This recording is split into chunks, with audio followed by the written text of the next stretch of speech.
بسم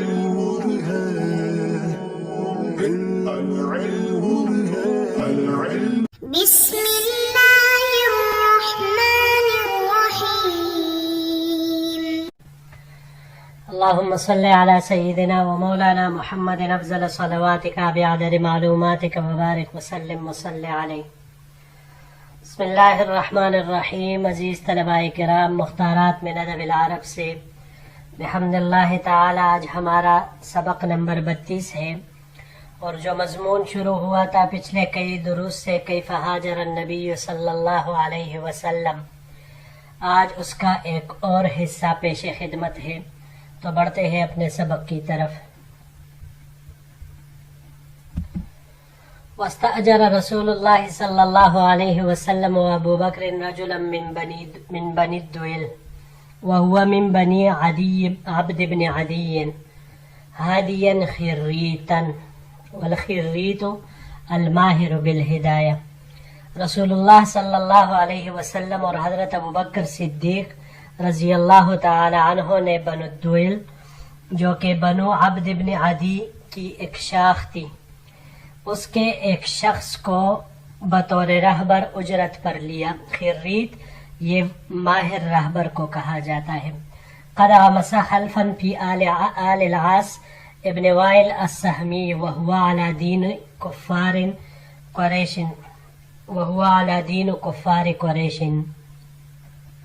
وہ آل عاص ابن وائل سہمی کا حلیف تھا، اگرچہ کفار قریش کے مذہب پر تھا. فأمناه فدفعا إليه راحلتيهما وواعداه غار ثور بعد 3 ليال براحلتيهما صبح 3. لیکن حضور صلی اللہ علیہ وسلم اور ابو بکر رضی اللہ تعالیٰ عنہ نے اس پر اعتماد اور بھروسہ کیا اور اپنی اونٹیاں اس کے سپرد کی، اور اس سے اس بات کا وعدہ لیا کہ 3 راتیں گزار کر اگلی صبح اس کو، ان اونٹنیوں کو غار سور پر لے کر وہ حاضر ہو جائے. وانطلق معهما عامر بن فہیرۃ والدلیل فاخذ بهم على طریق السواحل. چنانچہ وہ حسب سابق اپنے وعدے کے مطابق وہ اونٹنیوں کو لے کر حاضر ہوا تو وہ غار سور سے چلے. ان کے ساتھ عامر ابن فہیرہ، دلیل سے مراد یہ رہبر، رہنما جو راستہ دکھا رہا تھا، تو وہ ان کو لے کر حضور صلی اللہ علیہ وسلم اور ابو بکر رضی اللہ تعالیٰ عنہما کو ساتھ لے کر ساحل کے راستے سے چلا. یہاں پر 2 لفظ ہے جی. خریتن وہ ماہر اور ہوشیار رہبر جو کہ پوشیدہ راستوں سے بھی پوری طرح واقفیت رکھتا ہو. اس کی جمع خواریت یا خراراتن آتی ہے. باب نصارہ سے خرتن مصدر اس کا آتا ہے راستوں سے واقف ہونے کے معنی میں، اور اگر باب سمعہ سے اس کو لیا جائے خرتن تو پھر ہوشیار رہبر ہونے کے معنی میں یہ آتا ہے. اگلا لفظ ہے جی غمسہ. باب ضربہ سے غمسن مصدر آتا ہے ڈبونے، داخل کرنے کے معنی میں. اس کو اگر ہم باب تفعیل سے لے لیں تغمیسن تو زور سے ڈبونے کے معنی میں یہ آتا ہے. اس کے علاوہ باب مفاعلہ سے مغامستن یہ جلد بازی کرنے یا اپنے آپ کو لڑائی یا خطرے میں ڈالنے کے معنی میں یہ آتا ہے. جی بڑھتے ہیں اگلے سلائیڈ کی طرف. قال ابن شهاب واخبرني عبد الرحمن بن مالك المدلجي وهو ابن اخي سراقة بن مالك بن جعشم ان اباه اخبره انه سمع سراقة بن جعشم يقول.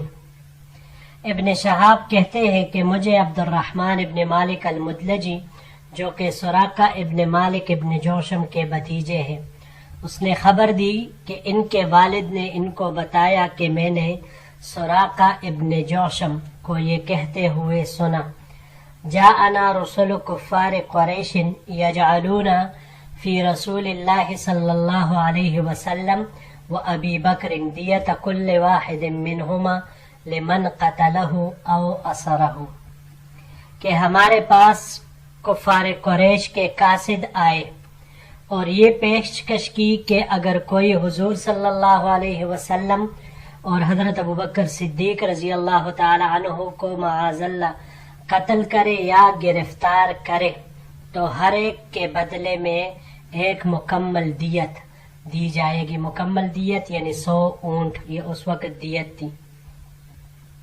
فبینما انا جالس فی مجلس من مجالس قومی بنی مدلج اقبل رجل منهم حتی قام علینا ونحن جلوس. میں اس وقت اپنی قوم بنو مدلج کی ایک مجلس میں بیٹھا ہوا تھا کہ یکایک ایک آدمی سامنے آیا اور ہمارے قریب آ کر کھڑا ہو گیا اور ہم ابھی بیٹھے ہوئے تھے. فقال، تو اس نے کہا، یا سراقہ انی رأیت آنفا اسودتا بالساحل اراہا محمدا او اصحابہ. اس نے کہا کہ اے سراقہ، میں ابھی ساحل کی طرف چند سائے دیکھے ہیں میں نے، اور میرا گمان ہے کہ وہ محمد صلی اللہ علیہ وسلم اور ان کے ساتھی ہے. قال سراقہ فعرفت انہم ہم. سراقہ کہتے ہیں کہ میں سمجھ گیا تھا کہ اس کا گمان صحیح ہے اور یہ بے شک وہی لوگ ہیں. فقلت له، لیکن میں نے اس کو کہا ٹالنے کے لیے ایسا کہا، انہم لیسوا بہم ولکنک رأیت فلانا وفلانا انطلقوا بأعیننا، کہ یہ وہ لوگ نہیں ہے بلکہ تم نے فلاں اور فلاں کو دیکھا ہے جو کہ ہمارے آنکھوں کے سامنے ہی اس طرف گئے. ثم لبست في المجلس ساعة ثم قمت فدخلت فأمرت جاريتي أن تخرج بفرسي وهي من وراء أكمة فتحبسها علي. اس کے بعد میں مجلس میں تھوڑی دیر بیٹھا رہا، پھر اٹھتے ہی اپنے گھر گیا اور اپنے باندی کو حکم دیا کہ میرے گھوڑے کو ٹیلے کے پیچھے لے جا کر کڑا کر دے اور وہی اس کو میرے لیے روکے رکھے. وَأَخَذْتُ رِمْحِي فَخَرَجْتُ بِهِ مِنْ ظَهْرِ الْبَيْتِ. اس کے بعد میں نے اپنا نیزہ اٹھایا اور گھر کے پچھواڑے سے میں اس طرح نکلا. فَخَطَطْتُ بِزُجَّةِ الْأَرْضِ وَخَفَضْتُ عَالِيَةً، کہ میں نے اپنے نیزے کی نوک سے زمین پر لکیر کھینچ رہا تھا اور اس کے اوپر کے حصے کو چھپایا ہوا تھا. یہ سب کاروائی یعنی اس کا اوپر والا حصہ جو نوکدار حصہ ہوتا ہے لوہے والا، اس کو میں نے نیچے کیا ہوا تھا اور چھپایا ہوا تھا. یہ اس لیے کر رہے تاکہ کسی کو یہ خبر نہ ہو، بلکہ خاموشی کے ساتھ یہ ان کے پیچھے چلا جائے اور ان کو پکڑ کر ان 200 اونٹوں کا انعام وہ حاصل کرے. یہ سارا سب کچھ اسی کے لیے ہی کر رہا تھا. یہاں پر پہلا لفظ رمحی نیزے کو کہا جاتا ہے. یہ باب فتح سے رمحن ریزہ مارنے کے معنی میں آتا ہے. کسی کو نیزہ مارے تو اس معنی میں یہ استعمال ہوتا ہے.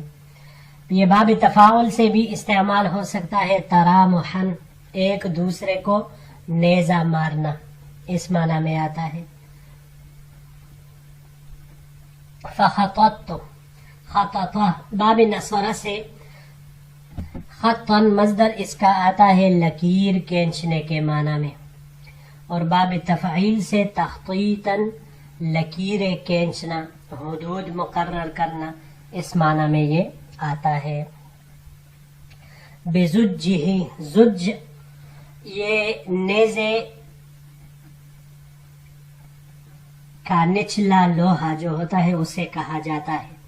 انی بھی کہا جاتا ہے، تیر کا پل، نوک، یہ سارے اس کے نام ہیں. اس کی جمع زجاجن، ازججن، ازجتن اور یا زججتن، یہ سارے اس کی ممکن ہے. زججہ سے اس کا مصدر باب نصرہ سے زجن، کسی کو نیزے کے پچھلے سرے کے لوہے سے مارنا، اس معنی میں یہ پھر آئے گا.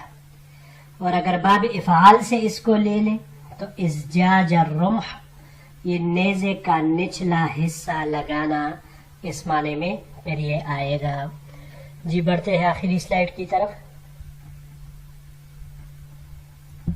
حتی اتیت فرسی فرکبتها فرفعتها تقرب بی حتی دنوت منہ.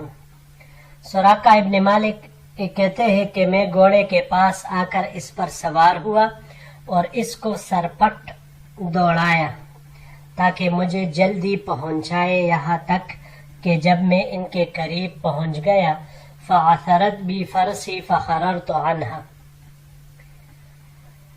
تو گھوڑا مجھے لیتے ہوئے گھوڑے نے ٹھوکر کھائی اور میں زمین پر گر گیا. فقمت فاہویت یدی الی کنانتی فاستخرجت منها الازلام، لیکن میں جلدی سے اٹھا اور اپنے ہاتھ ترکش کی طرف بڑھایا اور اس سے تیر نکالے تاکہ اس کے ذریعے فاستقسمت بها ازرهم ام لا، تاکہ اس کے ذریعے پال نکال لوں کہ میں انہیں نقصان پہنچا سکتا ہوں یا نہیں.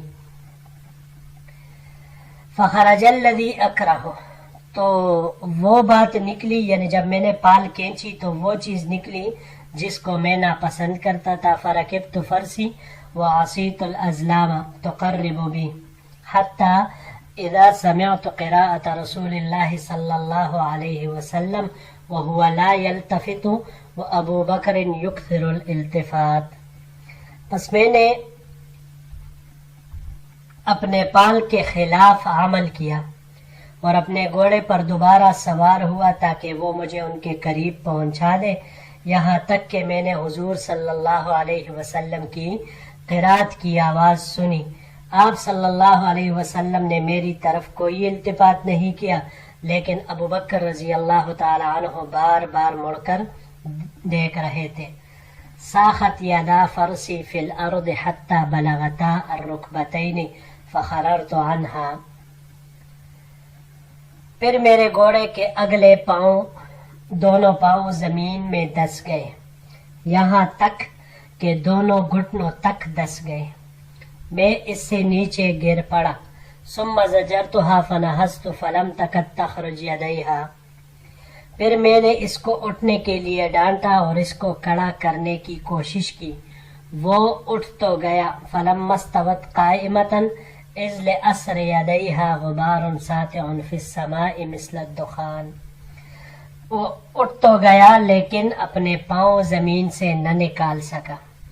جب بمشکل اس کو یہ سیدھا کھڑا ہو گیا تو اس کی اگلی ٹانگوں کے دنسنے کی جگہ سے منتشر سا غبار اٹھ کر دھوئے کی طرح آسمان کی طرف بلند ہوا. جی یہاں پر یہ چند الفاظ ہیں. فعصرت بھی باب ضربہ سے باب نصرہ اور سمعہ، اس کے علاوہ یہ باب کرمہ سے بھی عصرن عصیرن عیسارن، یہ تینوں طرح مصدر ان چار ابواب سے پھسلنے کے معنی میں، گرنے کے معنی میں استعمال ہوتا ہے. اس کے علاوہ باب نصرہ سے عصورن مصدر بھی استعمال ہو سکتا ہے مطلع ہونے کے معنی میں. اس کو اگر ہم باب تفعیل سے لے لیں تعثیرن تو عیب لگانے پسلانے کے معنی میں یہ آتا ہے. فَأَهْوَيْتُ اہویتو ہوا یہوی احواءن، یہ باب افعال سے یہاں استعمال ہوا ہے احواءن. جب اس کے صلہ میں الا آ جائے تو بڑھانے کے معنی میں یہ آتا ہے. اس کو اگر ہم باب ضربہ سے لے لیں تو باب ضربہ سے حوین، اوپر سے نیچے گرنے کے معنی میں یہ آتا ہے. اور اگر ہوین آ جائے ہاں پر ضمہ کے ساتھ تو پھر بلند ہونے کے معنی میں یہ آتا ہے. باب سمع سے ہون، یہ محبت کرنے کے معنی میں، خواہش کرنے کے معنی میں یہ آتا ہے.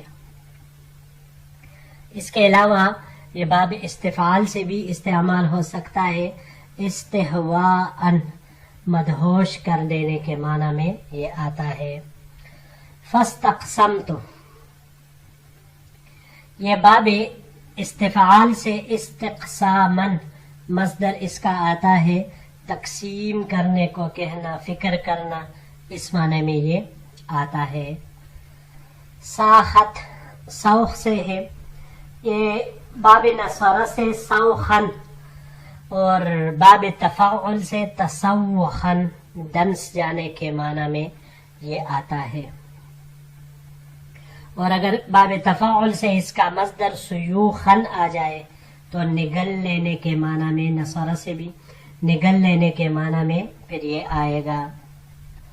فنہزت نہزت نہزا، یہ باب فتح سے یہاں پر نہزن نہوزن استعمال ہوا ہے، کڑا ہونے کے معنی میں یہ آتا ہے۔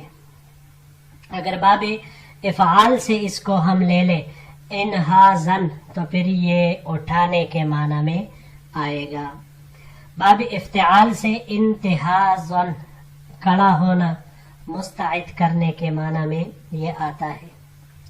اور باب تفاعل سے اگر لیا جائے تناہزن تو پھر جنگ میں ایک دوسرے کے اوپر حملہ کرنے کے معنی میں یہ استعمال ہوتا ہے۔ اس کے علاوہ یہ باب مفاعلہ سے مناہزتاً مقابلہ کرنے کے معنی میں آتا ہے۔ آخری لفظ ساطع، سطع سے ہے، باب سمع سے سطعاً طا کے حرکت کے ساتھ دراز گردن ہونا، اس معنی میں یہ آتا ہے۔ اور باب فتح سے یہاں یہ استعمال ہوا ہے سطعاً سطوعاً بلند ہونے کے معنی میں آتا ہے۔ اس کے علاوہ یہ باب تفعیل سے بھی استعمال ہو سکتا ہے تسطیعاً بلند کرنے کے معنی میں پھر یہ آئے گا۔ جی عزیز طلباء کرام، بحمد اللہ تعالی ہمارا یہ سبق بھی اپنے اختتام کو پہنچا۔ انشاءاللہ العزیز اگر زندگی رہی تو اگلے سبق کے ساتھ پھر آپ کی خدمت میں حاضر ہوں گے۔ السلام علیکم ورحمۃ اللہ وبرکاتہ۔